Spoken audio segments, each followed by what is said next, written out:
The biting wind was a herald, a chilling whisper of the horrors to come.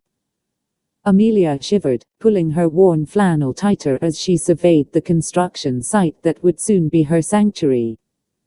The house, chosen for its relative isolation on the outskirts of Muldrow, Kentucky, was far from perfect. Dilapidated fencing sagged, windows were cracked, and the roof leaked like a sieve. But it had potential. A week. That's all she had before the first whispers turned into screams, before the infected clawed their lives. Amelia had been meticulously planning for this for months. Researching, scavenging, learning. The base game was brutal enough, but the absolute zero mod she'd installed amplified the terror tenfold. Now, the infected weren't just hungry, they were environmental hazards. Their very presence exuded a bone-chilling aura, turning homes into icy tombs. And when they died, they left pockets of frigid air that lingered like ghosts. Her survival depended on creating a haven, an insulated fortress against the encroaching cold and the relentless undead. The first few days blurred into a frenzy of activity. Amelia worked from dawn till dusk, powered by instant coffee and grim determination. The old fencing was torn down and replaced with sturdy, double-layered walls. The gaps were meticulously filled with insulation. She knew that any breach, no matter how small, could be her undoing. Thanks to the mod, she had access to insulated variants of everything. Walls, floors, doors, windows, each piece painstakingly constructed with heat retention in mind. Inside, she ripped out the rotting carpets and installed insulated flooring. The drafty windows were replaced with double-paned, insulated versions. A wood-burning stove, salvaged from a nearby farmhouse, became the heart of her heating system. She stockpiled cords of wood, enough to last through the harshest winter months. But a cozy home wasn't enough. She needed defenses and ways to deal with the chilling threat of the undead. That's where the acid weapons mod came into play. It was a controversial addition, but Amelia wasn't squeamish. Survival demanded practicality. She crafted acid grenades, loaded acid rounds into her shotgun, and sharpened an acid-etched machete. These weapons weren't just for killing, they were for neutralizing the infected's chilling aura, dissolving their bodies and preventing lingering cold spots. The plumbing was a bigger challenge. Fortunately, she had located a nearby well and, with some modifications, was able to connect it to a rainwater harvesting system. This, along with a generator she had found in a nearby warehouse, was a good plan. She installed water collectors on the roof, filtering the rainwater into a series of insulated tanks inside the house. A makeshift plumbing system brought running water to a small kitchen and a rudimentary bathroom. Electricity was equally crucial.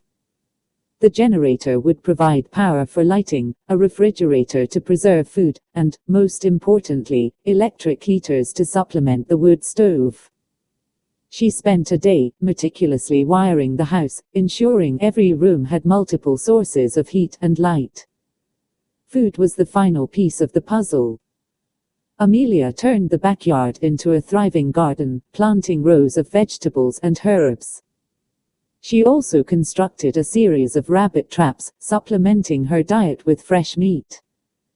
Canned goods, scavenged from local stores, were carefully rationed and stored in the root cellar, a hidden compartment beneath the kitchen floor. By day 6, the house was transformed. It was no longer a dilapidated wreck, but a fortress of insulation and preparation. The garden flourished, the water tanks were full, and the shelves were stocked with food and supplies.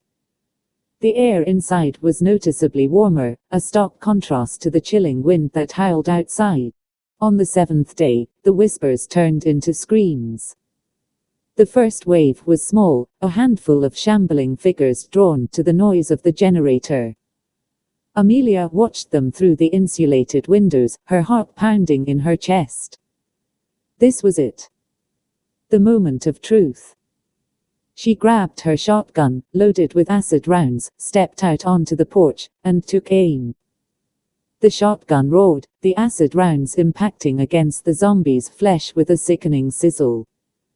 The infected shrieked, their bodies dissolving into puddles of corrosive goo. The chilling aura that emanated from them dissipated with their destruction. But more were coming. Drawn by the sounds of gunfire and the scent of living flesh, they swarmed towards the house. Amelia retreated inside, securing the insulated door behind her. The siege began. For days, the undead clawed and battered at the walls, their icy breath frosting the windows. Amelia fought back with relentless efficiency. She picked them off one by one, using her acid weapons to neutralize their chilling aura and prevent the formation of cold spots around the house.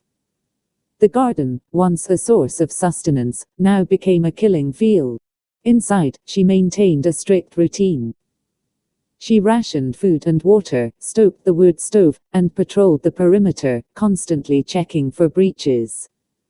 Sleep was a luxury she could barely afford. The acid weapons proved invaluable.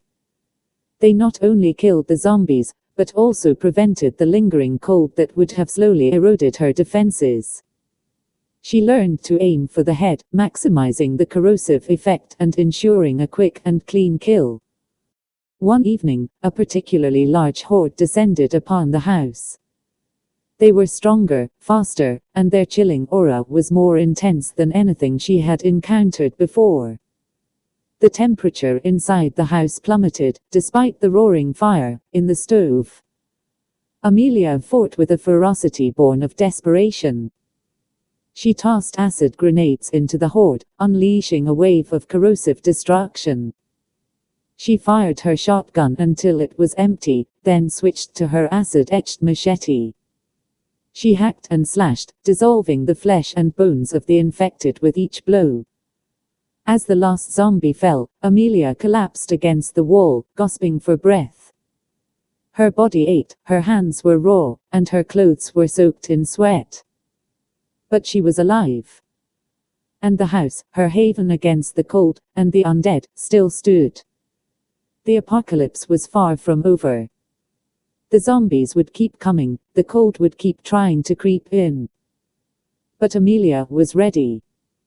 She had built her fortress, honed her skills, and armed herself with the tools she needed to survive. She looked out at the desolate landscape, the chilling wind howling in the distance. A grim smile spread across her face.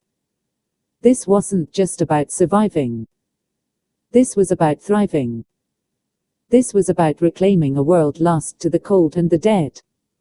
She reloaded her shotgun, grabbed her machete, and stepped back out into the night, ready to face whatever horrors lay ahead.